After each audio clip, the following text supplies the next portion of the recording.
ശ്രീമതി സരിതാസ് ബാലൻ അദ്ദേഹം പറഞ്ഞതുപോലെ തന്നെ പണമുണ്ടെങ്കിൽ എന്തും ചെയ്യാമെന്നുള്ള ധാർഷ്ട്യത്തിനേറ്റ ഒരടിയായിട്ട് തന്നെയാണ് ഈ വിധിയെ ആദ്യം ഏവരും നോക്കിക്കണ്ടത്. അതുകൊണ്ട് എന്തും ഏതും വിളിച്ചു പറയാം, ചെയ്യാം എന്നുള്ള ഒരു മനോഭാവം ഒരിക്കലും ആർക്കും ഉണ്ടാകരുത് എന്നുള്ള ഒരു സന്ദേശം കൂടിയല്ലേ കോടതി നൽകുന്നത്? തീർച്ചയായിട്ടും. ഒന്നാമതായിട്ട് ഈ ചർച്ചയുടെ കാർഡിൽ കമൻറ്റ് ഗുണ്ടകളെന്ന് വിളിച്ച ആ വിശേഷണം എനിക്ക് വളരെ ഇഷ്ടപ്പെട്ടു. രണ്ടാമതായിട്ട് കേരളത്തിൽ ഈ ഒരാഴ്ചയായിട്ട് നടന്നുകൊണ്ടിരിക്കുന്ന കാര്യങ്ങൾ വളരെ സന്തോഷവും ഒരു സ്ത്രീ എന്ന നിലയിലും ഒരു ഫെമിനിസ്റ്റ് എന്ന നിലയിലും വളരെയധികം റീഅഷുറൻസ് തരുന്ന കാര്യങ്ങളുമാണ്. കാരണം നമ്മളൊക്കെ പല ചർച്ചകളിലും പറയാറുണ്ട്, ഒരു പരാതി നൽകുന്നത് നമ്മളൊരു നിയമ പോരാട്ടത്തിൻ്റെ തുടക്കം മാത്രമാണ്. പരാതി നൽകുന്ന സ്ത്രീകൾക്കും വ്യക്തമായ അറിവുള്ളതാണ് പിന്നീട് അവർക്ക് പ്രത്യേകിച്ചും ഇങ്ങനെ സെക്ഷൽ ഹറാസ്മെൻറ്റ് പോലത്തെ പരാതികൾ നൽകുമ്പോൾ നമ്മുടെ ചുറ്റിനുമുള്ളവർ പോലും അല്ലെങ്കിൽ നമ്മൾ സ്നേഹിച്ചിരുന്നു, വിശ്വസിച്ചിരുന്നു എന്ന് കരുതുന്നവർ പോലും പെട്ടെന്ന് നമ്മളെ ശത്രുക്കളായി അല്ലെങ്കിൽ മോശക്കാരികളായി സ്ത്രീകളെ കാണുന്ന ഒരു സ്ഥിതിവിശേഷം നമ്മൾ പല കേസുകളിലും കണ്ടിട്ടുണ്ട്. കാരണം ഹറാസ്മെൻറ്റ് പരാതി കൊടുത്താൽ ഉടനെ കൊടുക്കുന്ന സ്ത്രീ മോശക്കാരിയാണ് എന്ന് വിലയിരുത്തുന്ന ഒരു സമൂഹം, കൂടുതലായി വിലയിരുത്തുന്ന ഒരു സമൂഹത്തിലാണ് നമ്മളൊക്കെ ഇപ്പോഴും ജീവിച്ചുകൊണ്ടിരിക്കുന്നത്. അപ്പം അങ്ങനത്തെ പല പ്രത്യാഘാതങ്ങളും നേരിടേണ്ടി വരും ഇങ്ങനത്തെ ഒരു പരാതി കൊടുത്താൽ. പ്രത്യേകിച്ചും സിനിമാ മേഖല പോലെ ഒരു മേഖലയിൽ തൊഴിൽ ചെയ്യുന്ന ഒരു സ്ത്രീയാകുമ്പോൾ എന്ന ബോധ്യം ഉണ്ടായിട്ടും ആ ബോധ്യത്തിൽ നിന്നുകൊണ്ട് തന്നെ പരാതി കൊടുക്കാൻ തയ്യാറായി വന്ന ആ നടിക്കാണ് ഏറ്റവും അധികം നമ്മൾ അഭിനന്ദനങ്ങൾ അർപ്പിക്കേണ്ടത്. കാരണം മറ്റു പരാതികൾ പോലെയല്ല, ഒരു മോഷണ പരാതി പോലെയല്ല ഒരു സെക്ഷൽ ഹറാസ്മെന്റ് പരാതി കൊടുക്കുന്നത്. ആ പരാതി കൊടുക്കുന്ന സ്ത്രീയെ തേജോവധം ചെയ്യാനാണ് നമ്മൾ പ്രബുദ്ധമെന്ന് നമ്മൾ കപടമായി അവകാശപ്പെടുന്ന കേരളീയ സമൂഹത്തിലെ ഭൂരിഭാഗം ആളുകളുമെങ്കിലും ശ്രമിക്കുന്നത്. അപ്പം ആ തേജോവധം ഉൾപ്പെടെ നേരിട്ട് കൊണ്ട് വേണമല്ലോ ഈ നിയമ പോരാട്ടത്തിന്റെ അടുത്ത പടികൾ കടന്നു പോകാനായിട്ട്. അപ്പം ഇതെല്ലാം മുൻകൂട്ടി കണ്ടുകൊണ്ട് പരാതി നൽകിയ ആ സ്ത്രീക്കാണ് ആദ്യം നമ്മൾ അഭിനന്ദനം അർപ്പിക്കേണ്ടത്.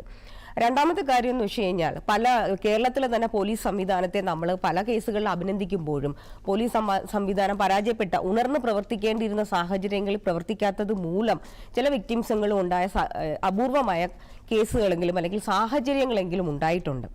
അതുകൊണ്ട് പക്ഷേ ഈ കാര്യത്തിൽ പോലീസ് സംവിധാനം ഉണർന്ന് പെട്ടെന്ന് തന്നെ പൊടുന്നനെ പ്രവർത്തിക്കുകയും അവർക്ക് അനുകൂലമായ രീതിയിലൊരു നടപടിയിലേക്ക് അത് പോവുകയും ചെയ്തു എന്നുള്ളതാണ്.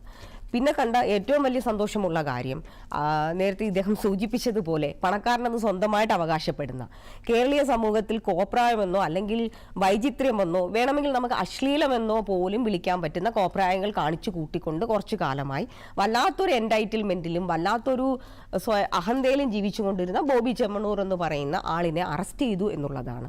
കാരണം ഈ ഉദ്ഘാടന ചടങ്ങിൽ വെച്ചാണല്ലോ ആദ്യമായിട്ട് ഈ നടിയെ ഈ ബോബി ചെമ്മണ്ണൂർ സെക്ഷലി ഹറാസ് ചെയ്തു എന്നുള്ള പരാതി ഉയരുന്നത്.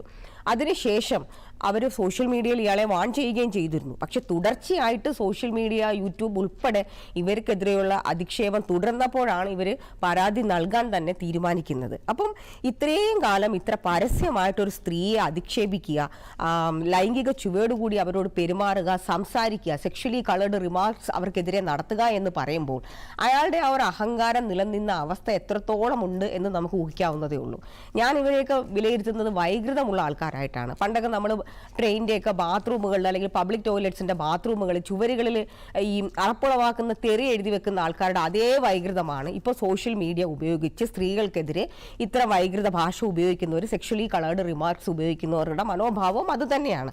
അപ്പോൾ ഇയാളുടെ ഒരു അഹന്ത എന്ന് പറയുന്നത് അടുക്കമുളവാക്കുന്ന അത്രയും വലുതായിരുന്നു. ഇത്രയും തുടർച്ചയായ ഒരു സ്ത്രീയെ ഇങ്ങനെ അധിക്ഷേപിച്ചാലും എനിക്കൊന്നും സംഭവിക്കില്ല.